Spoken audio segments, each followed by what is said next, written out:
এই হলো বাচ্চাদের গেমস খেলার জায়গা। দেখুন ছোট ছোট বাচ্চারা যে আছে ওরা এখানে এসে গেমস টেমস খেলে।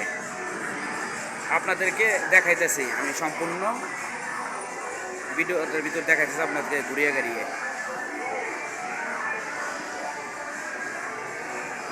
দেখুন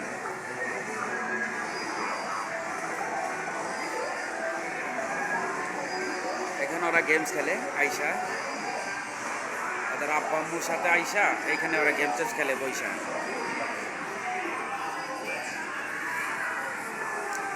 আমরা এক সময় ছোটবেলায় অনেক খেলছি। আর এটার ভিতর কয়েন ফালাইলে এটাকে তো চিনতেই পারছেন, বাট এখনো চালু হয় নাই, অফ আছে। এই আর কিছুক্ষণের মধ্যে এটা সব অন হয়ে যাবে। এখানে আপনার গিফট টিপস